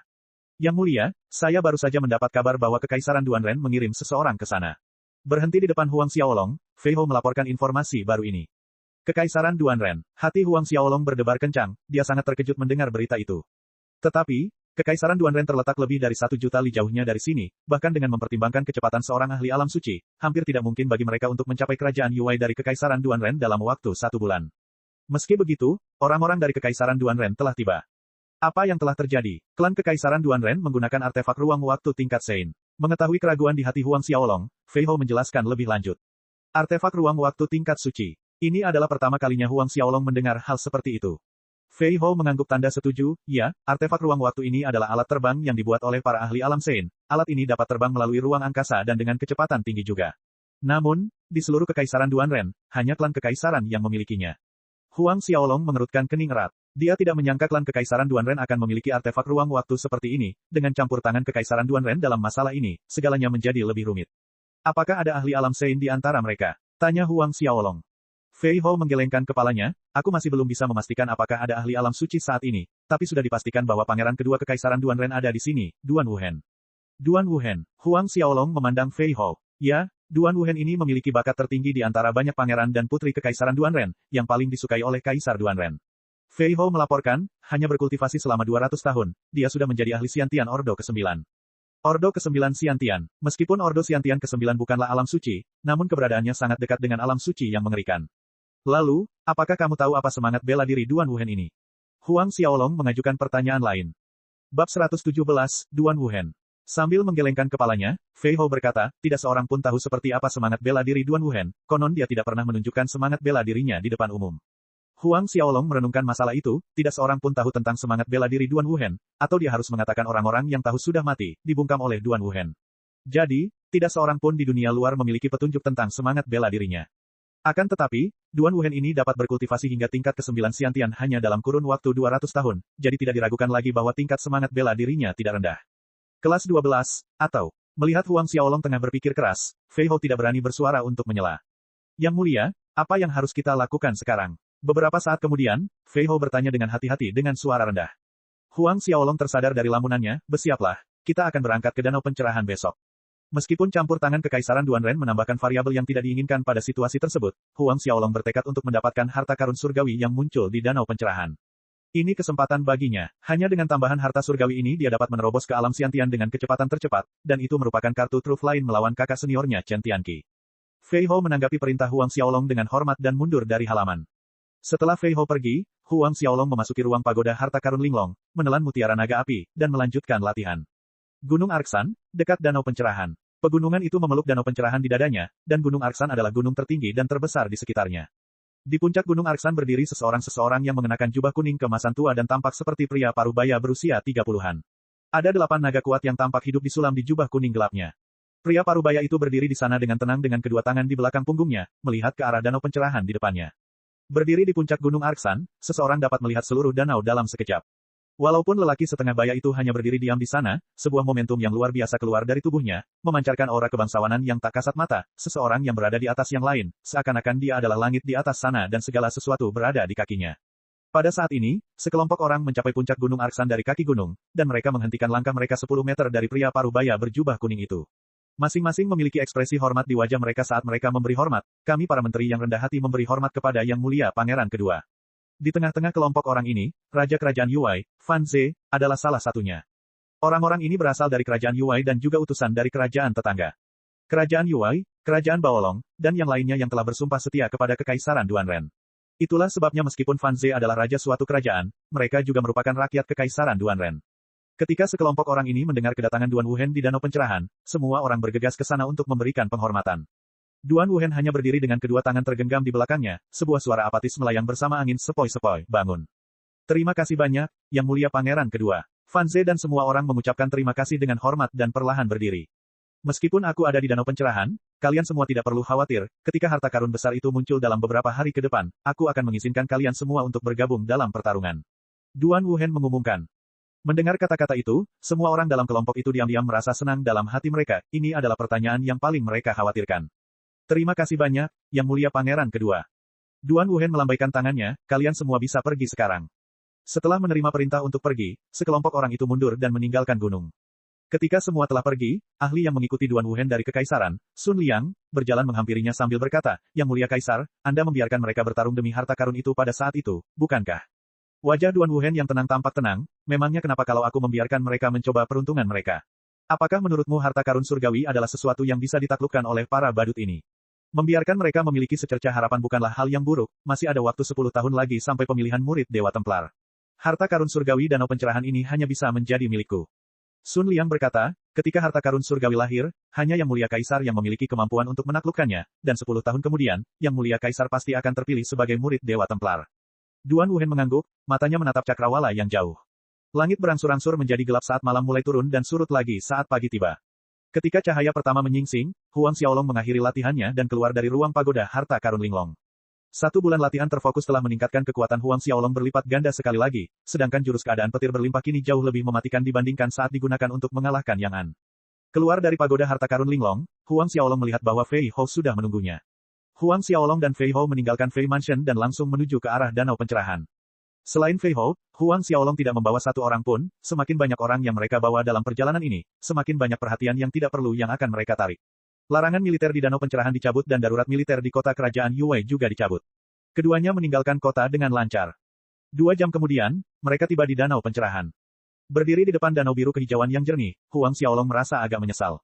Begitu harta karun surgawi lahir, berapa banyak darah orang yang akan mewarnai danau yang murni dan jernih ini menjadi merah tua. Yang Mulia, mari kita cari tempat untuk beristirahat sejenak. Fei Hou bertanya beberapa saat kemudian. Huang Xiaolong mengangguk. Tepat saat mereka berbalik dan ingin pergi, terdengar suara tangisan aneh dan memilukan dari dalam danau, terkadang tajam dan terkadang seperti seseorang yang mendesah karena ratapan, dibumbui dengan kesedihan yang meluap-luap dan amarah yang siap meledak, membuat orang-orang tidak nyaman mendengarnya. Sejak penampakan itu terjadi sebulan yang lalu, suara aneh semacam ini mulai bergema dari Danau Pencerahan, dan frekuensinya makin sering terjadi, hampir sekali setiap jam. Fei Hou menjelaskan. Huang Xiaolong berbalik, menatap ke arah pusat Danau Pencerahan tempat teriakan aneh itu berasal, permukaan danau yang awalnya tenang mulai beriak dan bergelora dalam kekacauan, mirip dengan seekor binatang besar yang mengancam yang hendak membebaskan dirinya dari dasar danau. Dan pada titik ini, pagoda harta karun Linglong di dalam tubuh Huang Xiaolong bergetar dan menunjukkan tanda-tanda akan terbang keluar. Huang Xiaolong tertegun, dia segera mengerahkan tubuh Linglong emas, baru saat itulah pagoda harta karun Linglong terdiam. Permukaan danau pun kembali tenang seperti sedia kala setelah tangisan aneh itu berhenti. Ayo pergi, kata Huang Xiaolong pada Fei Hou. Ia punya firasat bahwa harta karun surgawi akan muncul dalam 2 hari ke depan. Frekuensi teriakan aneh yang keluar dari danau itu merupakan salah satu indikasi firasatnya. Setelah pergi, mereka menemukan sebuah puncak di dekat danau. Setelah menemukan tempat, keduanya duduk bersila sambil menunggu dengan sabar kelahiran harta karun surgawi. Saat mengintai dari puncak gunung tempat mereka berada, mereka dapat melihat sebagian besar wilayah danau pencerahan dengan jelas. Itu tempat yang bagus. Namun, segera setelah Huang Xiaolong dan Fei Hou duduk, sekelompok orang yang terdiri dari para pemuda dan pemudi, berjumlah sekitar 20 orang yang mengenakan jubah hitam lembut dengan totem burung mistis yang disulam di dada mereka, mendatangi mereka. Ketika sekelompok pemuda dan pemudi ini berhenti di depan Huang Xiaolong dan Fei Hou, salah satu pemuda berjalan keluar dari kelompok itu dan berkata kepada Huang Xiaolong, "Adik kecil ini, kami lebih dulu menyukai tempat ini daripada dirimu. Kami merepotkanmu untuk segera meninggalkan tempat ini." Mau bagaimana lagi? Ekspresi Huang Xiaolong tetap acuh tak acuh, bagaimana kalau kita menolak untuk pergi? Bajingan kecil, jangan coba-coba. Seorang pemuda lain keluar dari kelompok itu, kakak senior Wu menyuruhmu pergi, jadi kamu seharusnya bersujud dengan rasa terima kasih dan pergi dengan patuh. Jika kamu tidak pergi sekarang juga, jangan salahkan kami karena bersikap blak-blakan. Apa gunanya bicara banyak dengan mereka, pergi dan bunuh saja mereka, bukankah masalahnya akan selesai lebih cepat dan mudah dengan cara itu? Pada titik ini, seorang wanita muda lain dari kelompok itu menyela. Pemuda pertama yang berbicara menatap Huang Xiaolong dan berkata, "Adik kecil, kamu juga mendengar apa yang mereka katakan, temperamen Junior Brothers dan Junior Sistersku tidak sebaik milikku. Menurutku, sebaiknya kamu segera pergi. Tidak ada gunanya kehilangan nyawa hanya demi sebuah tempat." Huang Xiaolong dan Fei Hou bertukar pandang dan berdiri. Catatan, pemandangan nyata Gunung Arksan Aersan, terletak di Mongolia Dalam. Bab 118, merangkak dari sini. Senyum cemerlang terpancar di wajah kakak senior Wu saat melihat Huang Xiaolong dan Fei Hou berdiri, memuji mereka dengan murah hati, adik kecil benar-benar seseorang yang tahu bagaimana cara mengikuti arah angin, orang yang bijak. Dia berasumsi kedua orang itu berdiri karena Huang Xiaolong sudah mempertimbangkan situasi dengan baik dan berencana untuk pergi. Tunggu, kakak senior Wu, bukankah terlalu murah hati membiarkan mereka pergi begitu saja? Pemuda jangkung dan kurus yang berbicara sebelumnya tiba-tiba berbicara lagi. Benar, mereka tidak bisa pergi begitu saja dari sini. Seorang pemuda lain dalam kelompok itu, seorang yang gemuk, menyindir untuk mendukung. Kakak senior Wu menatap kedua adik juniornya dengan masam, ini. Pemuda jangkung dan kurus itu mengarahkan kata-katanya pada Huang Xiaolong dan Fei Hou, demi kakak senior Wu, kami tidak akan terlalu mempermalukan kalian.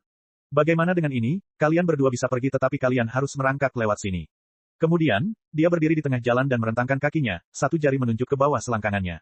Para pemuda dan pemudi dari kelompok itu tertawa mengejek sambil menonton dari samping. Kemudian, kakak senior Wu berbalik ke arah Huang Xiaolong dan Fei Hou dengan ekspresi sulit di wajahnya. Adik kecil, maafkan aku, niatku adalah membiarkanmu meninggalkan tempat ini dengan damai, tetapi tampaknya kakak mudaku bermaksud agar kamu pergi dengan merangkak di balik celananya. Aku hanya bisa sedikit bersalah padamu. Bahkan dia tidak dapat menahan diri untuk tidak tertawa terbahak-bahak di akhir. Bagaimana kalau kau mengucapkan beberapa patah kata yang baik dan memohon pada adik mudaku, mungkin dengan cara ini kau tidak perlu merangkak di bawah celananya untuk pergi. Usulnya sambil tertawa lepas. Namun, sebelum tawa pertama terdengar, cakarnya melesat dan suara tawanya yang keras tiba-tiba terputus. Dia menatap Huang Xiaolong dengan kaget dan takut. Pada titik ini, tangan Huang Xiaolong mencengkeram tenggorokannya erat-erat, menghancurkan batang tenggorokannya saat darah perlahan muncrat keluar. Siapa yang bilang kalau kami mau pergi? Tatapan mata Huang Xiaolong yang dingin menatap tajam ke arah kakak senior Wu, lalu tangannya menekan lebih kuat lagi. Suara tulang patah terdengar sekeras guntur. Mata kakak senior Wu menonjol keluar dari rongga matanya saat dia menatap Huang Xiaolong dengan takut. Saat berikutnya, kepalanya terkulai lemas ke satu sisi dan tubuhnya jatuh ke tanah.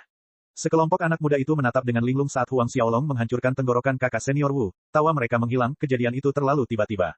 Termasuk pemuda kurus tinggi yang berdiri di tengah jalan setapak dengan kaki terbuka lebar menunggu Huang Xiaolong dan Fei Hou merangkak di bawahnya. Dia membeku seperti patung, tetap dalam posisi yang sama. Kemudian, kedua kakinya yang terbuka mulai bergetar tak terkendali.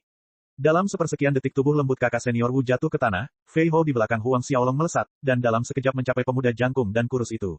Mengangkat satu kaki ke atas, Fei Hou menendangnya dengan kejam. Namun, tendangan itu tidak ditujukan ke dada, tendangan Fei Hou langsung mengenai bagian tengah selangkangan pemuda itu. Suara yang jernih dan tajam terdengar, tidak ada bedanya dengan suara telur pecah. Lelaki jangkung kurus itu mengeluarkan lolongan tragis bagaikan babi yang menjerit saat disembelih, seraya memegang erat-erat alatnya, sambil melompat-lompat kesakitan. Milikku, barangku rusak, dia berteriak tidak masuk akal. Pada saat ini, sisa kelompok akhirnya sadar kembali. Kakak Sang, si gendut itu bergegas mendekati pemuda jangkung dan kurus itu dan bertanya dengan cemas, Kakak Sang, seberapa parah lukamu? Jelas, kata-katanya berlebihan, alat pemuda kurus tinggi itu hancur, apa gunanya? Sisanya mengepung Huang Xiaolong dan Fei Hou di tengah dengan tindakan cepat. Kau benar-benar berani membunuh murid lembah 9 Phoenixku. Wanita muda yang ingin membunuh Huang Xiaolong dan Fei Hou segera berteriak. Memangnya kenapa kalau aku membunuhnya? Balas Huang Xiaolong. Sebenarnya, dia sudah tahu bahwa sekumpulan pemuda dan pemudi ini adalah murid lembah 9 Phoenix. Suatu ketika dia berlatih di hutan bulan perak, dia menemukan pohon sikas di dalam goa bawah tanah dan juga telah membunuh 2 orang murid lembah 9 Phoenix saat itu. Dia bahkan menemukan buku berjudul Cermin Harta Karun dari salah satu mayat. Jadi bagaimana jika aku membunuhnya? Kemarahan wanita muda itu memuncak mendengar jawaban Huang Xiaolong. Namun, Saat dia ingin menyerang, wanita muda lain di belakangnya menahannya dan membujuk, kakak senior Feng, belum terlambat untuk bergerak setelah Tuan datang. Kakak senior Wu berada di Ordo ke-8 awal sedangkan kakak senior Zhang berada di puncak Ordo ke-7 akhir, meskipun mereka memiliki kekuatan, tidak satu pun dari mereka berhasil menghindari serangan Huang Xiaolong dan Fei Hou. Menurut gadis itu, meskipun mereka memiliki lebih banyak orang, itu tidak menjamin bahwa mereka dapat melawan kedua lawan ini. Kakak senior Feng ragu-ragu ketika mendengar ini. Melihat reaksi mereka, Huang Xiaolong mengirim sinyal mata kepada Fei Hou dan Fei Hou mengangguk dengan cerdik. Sebuah pedang panjang muncul di tangannya dan diayunkan, seberkas cahaya pedang berkedip dan menghilang. Pemuda kurus tinggi itu melompat ke sana kemari sambil memegangi selangkangan celananya sambil melolong, tiba-tiba menghentikan semua gerakannya tanpa ada tanda-tanda. Tangannya mengendur, matanya terbelalak saat ia terjatuh ke tanah. Darah merah cerah menyembur keluar seperti air mancur. Kakak Zhang, 9 murid Phoenix yang mengelilingi Huang Xiaolong dan Fei Hou dalam lingkaran menjerit dan berteriak, ketakutan. Si gendut mundur karena ketakutan. Akan tetapi, saat dia hendak mundur, Fei Hou mengayunkan pedang panjangnya lagi dan sinar pedang lainnya melintas dengan cepat, seperti pemuda kurus tinggi tadi, si gendut itu pun jatuh lemas. Menyaksikan lelaki tinggi kurus dan si gendut terbunuh hanya dengan satu serangan pedang panjang Fei Hou, 9 pengikut lembah Phoenix yang tersisa berubah menjadi hijau. Semuanya jangan takut, kami. Sebelum dia bisa menyelesaikan apa yang ingin dia katakan, dia merasakan tenggorokannya diremas dengan kuat, dan tidak bisa bernapas karena pupil matanya mengecil karena ketakutan ketika dia melihat Huang Xiaolong yang berada di ujung lengannya. Dia berusaha keras untuk berbicara. Cahaya dingin bersinar di mata Huang Xiaolong, memberikan tekanan pada tenggorokannya dan kakak senior Feng ini meninggal dengan mulut menganga. Kau benar, tidak perlu basa-basi, membunuh secara langsung adalah cara terbaik. Huang Xiaolong menggumamkan persetujuan dengan ekspresi dingin di wajahnya, tangan kanannya melepaskannya dan tubuh itu jatuh ke tanah. Teriakan 9 murid lembah Phoenix memenuhi udara, dan mereka mundur sejauh mungkin dari Huang Xiaolong. Fei Hou tetap berdiri di tempat yang sama. Mengangkat pedang panjangnya, dia melakukan gerakan yang dianggap sangat aneh di mata 9 murid lembah Phoenix. Fei Hou mengarahkan ujung pedang ke langit dan menebas dengan gerakan tiba-tiba. Sinar cahaya pedang yang tak terhitung jumlahnya keluar dari pedang panjang itu seperti bunga yang mekar di udara. Bunga-bunga pedang berputar dengan kecepatan tinggi, bergerak cepat di samping 9 murid lembah Phoenix ini. Sebelum menghilang, sekelompok pemuda dan pemudi itu jatuh ke tanah satu persatu, masing-masing ditandai dengan lambang bunga pedang yang menawan di leher mereka dengan darah merah mengalir keluar dari lambang bunga itu, mewarnai tanah menjadi merah. Dari kejauhan, para penonton yang bersorak gembira sambil menikmati tontonan tentang kesulitan Huang Xiaolong dan Fei Hou langsung memperlihatkan rasa hormat di wajah mereka melihat kekuatan mereka. Siapa yang berani membunuh murid-murid lembah 9 Phoenixku? Saat murid-murid ini jatuh ke tanah, dari kejauhan, terdengar lolongan marah menembus udara dan sebuah siluet melesat ke arah gunung tempat Huang Xiaolong berada. Banjir bayangan tombak berputar seperti angin kencang, mengarah ke dada Fei Hou. Mata Fei Hou menyipit serius dan pedang panjang di tangannya menebas badai cahaya pedang yang tak terhitung jumlahnya, menghantam tombak-tombak yang datang. Serangkaian ledakan bergema, mengguncang aliran udara dan menimbulkan badai dahsyat, menyapu ke 4 arah. Kaki lawan menyentuh tanah, itu adalah seorang pria parubaya. Jubah yang dikenakan pria parubaya itu mirip dengan jubah yang dikenakan oleh murid 9 lembah Phoenix, hanya warna burung mistis di dadanya yang berbeda. Saat pria parubaya itu melayang turun, aliran darah internalnya kacau. Dia menatap Fei Hou dengan kaget, dan saat ini, 3 lelaki tua lainnya yang mengenakan jubah elder dari 9 lembah Phoenix bergegas mendekat dengan angin bersiul di belakang mereka. Bab 119, bunuh mereka semua. 9 tetua lembah Phoenix tiba di tempat kejadian, wajah mereka berubah marah melihat tubuh tak bernyawa murid lembah mereka berserakan di tanah. Tuan lembah, ketiganya berjalan ke belakang pria paruh baya itu. Dan identitas lelaki setengah baya itu tak lain adalah penguasa lembah 9 Phoenix, Lei Tianxing. Lei Tianxing melotot ke arah Huang Xiaolong dan Fei Hou, bicaralah, mengapa kalian membunuh murid 9 lembah Phoenixku? Kenapa? Huang Xiaolong mengulangi dengan nada menghina, karena mereka memang pantas mendapatkannya.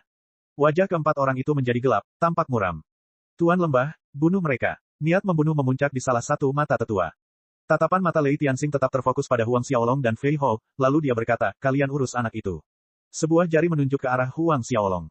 Baik, Tuan lembah. Tetua lembah 9 Phoenix itu bertindak cepat, dan sebelum seseorang sempat berkedip dia sudah berada di depan Huang Xiaolong, sedangkan Lei Tianxing dan 2 tetua lainnya bergabung melawan Fei Hou. Anak celaka, matilah. Mata 9 tetua lembah Phoenix berwarna merah tua, menusukkan pedang panjangnya dengan cahaya yang melesat lebih cepat dari air raksa. Dalam kelompok murid yang meninggal, 2 di antaranya adalah murid pribadinya. Selain itu, 1 di antara keduanya juga merupakan keponakannya. Melihat 9 tetua lembah Phoenix bergegas mendekat dan menusuk dengan pedangnya, Huang Xiaolong melambaikan tangannya dan pedang Asura muncul. Dengan ayunan, 2 siklon badai melesat keluar, berputar dan berputar tanpa henti. Tetua lembah Phoenix 9 ini adalah ahli Ordo ke-10. Namun, dia berada di Ordo ke-10 awal, hanya sedikit lebih kuat dari Yang An. Dengan demikian, Huang Xiaolong menggunakan keterampilan pedang Asura pada serangan pertama. 2 siklon badai neraka yang berputar menghancurkan sinar pedang yang datang dari tetua lembah 9 Phoenix. Huang Xiaolong muncul di depannya dalam sekejap. Jelas, tetua itu tidak percaya serangannya yang kuat akan dilawan dengan mudah oleh bocah berusia 15 hingga 16 tahun. Dia sedikit lengah. Pedang petir badai. Tetua lembah 9 Phoenix tiba-tiba berteriak dan pedang panjang di tangannya terayun keluar. Beberapa sinar pedang bergemuruh keluar membawa suara angin dan petir samar yang biasa terdengar saat terjadi badai petir, menderu di puncak gunung. Pada saat ini, Huang Xiaolong melompat, tubuhnya mulai berputar di udara, dan pada saat yang sama pedang Asura berayun keluar berulang kali. Sebuah kilatan petir menyambar, membelah tanah dan berubah menjadi naga banjir yang melaju kencang menuju tetua lembah 9 Phoenix. Tetua lembah 9 Phoenix dengan cepat mundur dengan panik tetapi masih terlambat satu langkah. Naga banjir petir menyerangnya, menyebabkan ledakan gemuruh bergema dari dadanya, seluruh tubuhnya terlempar ke belakang. Seluruh dadanya hangus hitam, memancarkan bau daging panggang. Akan tetapi, saat ia terhempas kembali, seekor naga banjir petir lain melesat ke arahnya, memberikan serangan kedua, melemparkannya ke arah lain. Sebulan sebelumnya, setelah pertarungan dengan Yang An, pemahaman Huang Xiaolong tentang jurus keempat Asura Sword Skill mengalami kemajuan yang luar biasa. Latihan selama 1 bulan ini tidak hanya meningkatkan kekuatannya, tetapi saat menyerang, gerakannya aneh dan tidak terduga, membuatnya sulit untuk bertahan. Pada saat berikutnya, 10 naga banjir petir menghantam tubuh 9 tetua lembah Phoenix. Ketika Huang Xiaolong melayang kembali ke tanah, 9 tetua lembah Phoenix itu hangus dari kepala hingga kaki. Hampir tidak ada tempat yang tidak tertutupi warna hitam, tampak seolah-olah dia baru saja keluar dari tungku. Garis-garis tipis sisa petir meliuk-liuk di sekujur tubuhnya. Keributan kecil melanda banyak ahli yang menonton dari jauh. Siapa anak itu? Kapan anak seburuk itu muncul? Dia masih sangat muda, bahkan seorang tetua lembah Phoenix 9 bukanlah lawannya. Kudengar sebulan yang lalu, seorang anak bermarga Huang mengalahkan Yang An, dan dia juga berusia sekitar 16 tahun. Mungkinkah itu dia? Tidak diragukan lagi. 3 orang, Lei Tianxing dan 2 tetua sedang bertarung melawan Fei Hou ketika mereka mendengar ratapan tragis rekan mereka. Ketika mereka berbalik, apa yang mereka lihat pasti mengejutkan mereka. Awalnya, Lei Tianxing mengira kalau tetua lembah Phoenix 9 dari Ordo ke-10 bisa dengan cepat mengurus Huang Xiaolong, lalu dengan cepat membantu mereka setelahnya sehingga mereka berempat bisa menghadapi Fei Hou. Menurutnya, meskipun Fei Hou lebih kuat darinya, dia masih setingkat dengannya, Xiantian Orde pertama. Dengan 4 orang yang digabung, mereka akan memiliki peluang besar untuk membunuh Fei Hou. Tapi sekarang, tetua lembah 9 Phoenix yang hangus terbakar berjuang untuk berdiri, dan karena dia terbakar parah dari kepala sampai kaki, hanya bagian putih di matanya yang terlihat. Jauh di matanya terpancar ketakutan, amarah, dan hasrat membunuh yang semakin kuat. Sebagai tetua lembah Phoenix 9, ahli Ordo ke-10 awal, dia benar-benar dikalahkan oleh seorang pemula di depan umum. Beruang bumi besar, meraung sekuat tenaga, cahaya terang menyelubungi siluetnya saat seekor beruang raksasa muncul di belakangnya, semangat bela dirinya. Pada saat berikutnya saat ia bersiap untuk mengubah jiwanya, cahaya hitam berkilauan keluar dari tubuh Huang Xiaolong, memancarkan aura pembantaian yang kuat. 2 sayap hitam yang kuat muncul dari punggungnya dan menyebar, berubah menjadi cahaya hitam yang ganas yang melesat ke arah tetua lembah 9 Phoenix. Amarah Raja Neter, tatapan mata Huang Xiaolong dingin ketika pedang Asura di tangannya terayun tanpa ampun. Seketika, 2 sinar bilah pedang meluncur keluar bagaikan letusan gunung berapi yang dahsyat, serupa dengan kawanan binatang buas yang berhamburan mengguncang bumi. Ketakutan dan keputusasaan terpancar di mata tetua lembah 9 Phoenix saat ia melihat cahaya bilah pedang yang terang, dan murka Raja Neter menghantam dadanya. Menjatuhkannya lebih dari 100 meter jauhnya, tetua lembah 9 Phoenix menjerit memilukan. Saat ia mendarat, tubuhnya terus berguling di tanah karena kekuatan yang sangat besar. Begitu dia berhenti, dia tersentak beberapa kali, lalu semua tanda kehidupan menghilang tak lama kemudian. 2 lubang berdarah besar terlihat di dadanya, memperlihatkan organ dalamnya yang hancur. Menyaksikan akhir yang menyedihkan dari 9 tetua lembah Phoenix, para prajurit yang menyaksikan di daerah sekitar menghirup udara dingin yang tajam. Lei Tianxing dan 2 tetua lainnya sangat marah. Sebenarnya, tetua lembah 9 Phoenix terlalu ceroboh. Ia menganggap Huang Xiaolong sebagai anak muda berusia 16 tahun. Tidak peduli seberapa kuat Pang ini, ia tidak dapat menandingi kekuatannya, jadi ia tidak langsung memanggil roh bela dirinya. Jika tetua lembah 9 Phoenix memanggil roh bela dirinya dan jiwanya yang telah berubah sejak awal, untuk membunuhnya, Huang Xiaolong harus mengerahkan cukup banyak tenaga. Paling tidak, tetua itu akan bertahan lebih lama darinya. Setelah menghabisi salah satu tetua lembah 9 Phoenix, Huang Xiaolong mengalihkan perhatiannya ke pertempuran di sisi lain tempat Lei Tianxing dan 2 tetua lainnya bertarung dengan Fei Hou. Siluet Huang Xiaolong berkelebat, dan bilah pedang kembarnya melancarkan serangan yang ditujukan ke salah satu tetua lembah 9 Phoenix. Dia bisa melihat bahwa tetua ini adalah yang terlemah di antara ketiganya, seorang Ordo ke-10. Selama dia mampu memisahkan satu dari kelompoknya, Fei Hou kemudian dapat menangani 2 lainnya dengan cepat. Melihat Huang Xiaolong berlari ke arahnya, tetua lembah 9 Phoenix itu tidak berani melakukan kesalahan yang sama dengan meremehkan seorang anak kecil. Pedang panjangnya menyerang Huang Xiaolong terlebih dahulu. Tekanan pada Fei Hou menurun drastis setelah Huang Xiaolong menahan salah satu dari 9 tetua lembah Phoenix. Semangat bela diri Sungai Perak langsung menguat 7 kali lipat, mendorong kekuatan Fei Hou naik. Beberapa detik kemudian, menggunakan tinju penghancur hati, Fei Hou menghancurkan organ dalam 9 tetua lembah Phoenix yang tersisa dan kemudian memusatkan serangannya pada Lei Tianxing, penguasa lembah dari 9 lembah Phoenix. Penguasa lembah 9 Phoenix juga merupakan seorang prajurit Xiantian Orde pertama, sama seperti Fei Hou. Namun, bagaimana kekuatannya dapat dibandingkan dengan Fei Hou setelah kemampuan penguatan jiwa bela dirinya meningkat 7 kali lipat. Saat itu, Yang Dong, seorang prajurit Xiantian Orde kedua, hanya bertarung dengan Fei Hou yang telah ditingkatkan. Di bawah serangan gencar Fei Hou, penguasa lembah 9 Phoenix tersandung mundur berkali-kali tanpa sempat mengatur napas.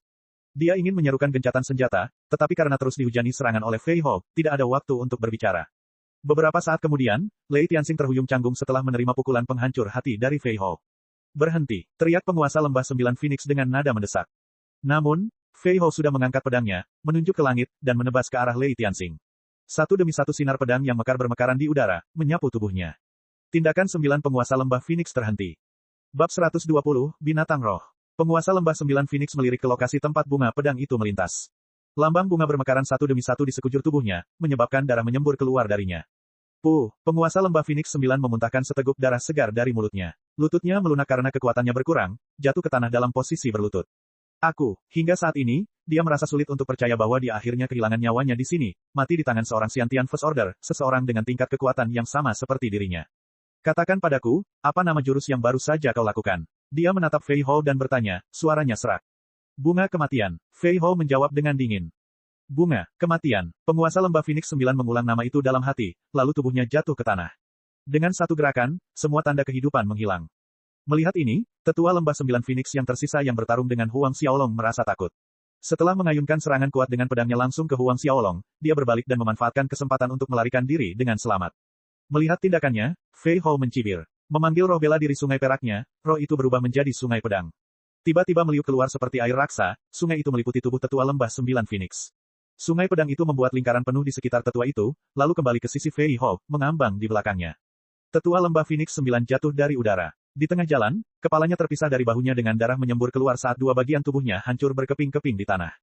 Dengan kematiannya, setiap orang dari lembah 9 Phoenix yang datang ke Danau Pencerahan, dimusnahkan. Lembah 9 Phoenix dianggap sebagai salah satu sekte besar di kerajaan Baolong, tetapi mereka hanya memiliki satu ahli Xiantian dan itu adalah penguasa lembah mereka, Lei Tianxing. Sekarang setelah dia meninggal, lembah 9 Phoenix akan jatuh dari jajaran mereka di kerajaan Baolong. Para prajurit yang menonton dari jauh sebelumnya membentuk kesan yang sangat berbeda saat mengamati Huang Xiaolong dan Fei Hou. Faktanya, sebelum 9 murid lembah Phoenix bergerak, ada beberapa pasukan lain yang tertarik pada tempat yang sama dengan Huang Xiaolong dan Fei Hou berada dan berniat merebutnya dari mereka. Sekarang, melihat tubuh tak bernyawa dari 9 penguasa lembah Phoenix, tetua, dan para murid berserakan di tanah, keringat dingin menetes dari dahi mereka sedangkan di dalam hati mereka, mereka diam-diam mengucapkan doa syukur bahwa mereka tidak bertindak gegabah. Kalau saja bukan karena 9 murid lembah Phoenix yang melindungi mereka dari musibah di depan mata, orang-orang yang tergeletak di tanah saat ini kemungkinan besar adalah mereka.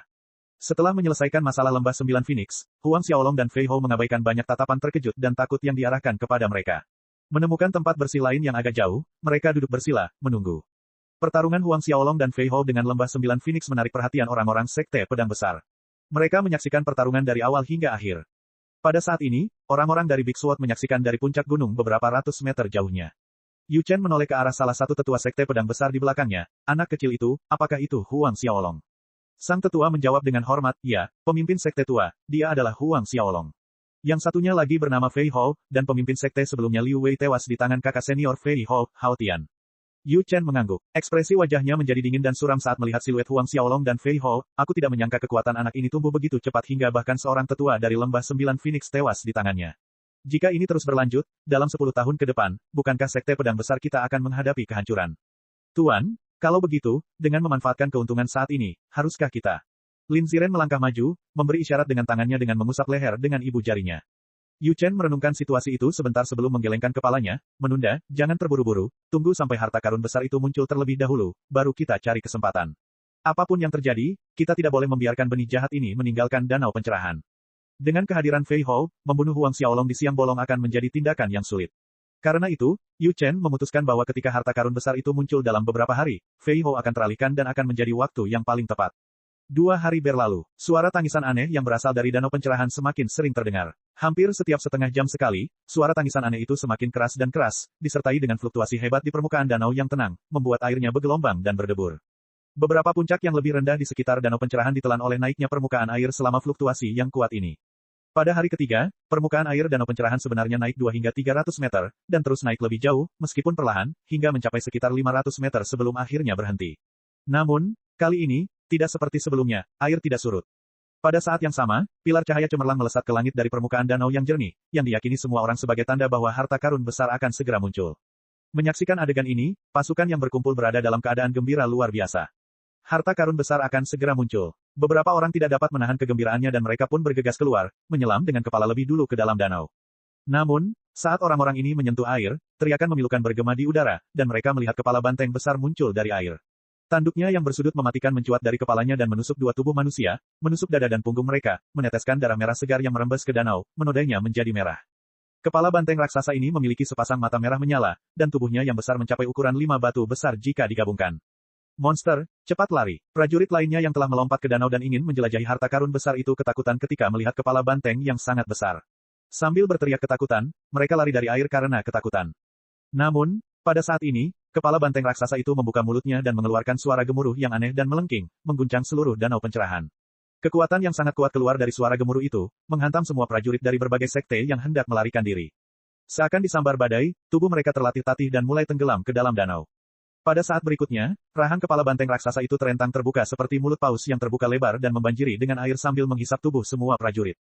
Ada beberapa prajurit ahli yang masih berniat melompat ke danau, tetapi mereka ragu-ragu saat menyaksikan kejadian ini. Semua tindakan mereka terhenti saat keringat dingin menetes di dahi mereka, dan mereka segera mundur ketakutan. Huang Xiaolong dan Fei Hou tercengang. Tak satu pun dari mereka membayangkan bahwa akan ada monster aneh seperti itu yang hidup di kedalaman danau pencerahan. Itu adalah binatang roh penjaga harta karun besar. Mata Fei Hou menyipit saat dia mengutarakan pendapatnya. Saat binatang iblis mematahkan belenggu tahap 10 dan memasuki alam Xiantian, mereka akan mampu berbicara dalam bahasa manusia, menjadi binatang roh. Binatang roh. Huang Xiaolong menatap kepala banteng besar itu, bisakah kau mengenali jenis binatang roh apa ini? Itu pasti ular piton hijau buas. Fei Hou menjelaskan dengan sungguh-sungguh, ular piton hijau buas adalah binatang roh yang sangat langka, mereka adalah keturunan dari perkawinan dua binatang roh yang berbeda, ular piton hijau buas dan ular piton liar. Sifatnya sangat ganas, kejam, dan brutal, dan serangannya sangat kuat, terutama di lingkungan air. Konon, selama ular piton hijau buas berada di dalam air, ia hampir tak terkalahkan. Tak terkalahkan di dalam air. Huang Xiaolong menatap Fei Hou dengan rasa ingin tahu. Fei Hou mengangguk, ular hijau buas itu punya kemampuan unik yang memungkinkannya memulihkan kekuatan dan luka-lukanya dengan cepat saat berada di dalam air.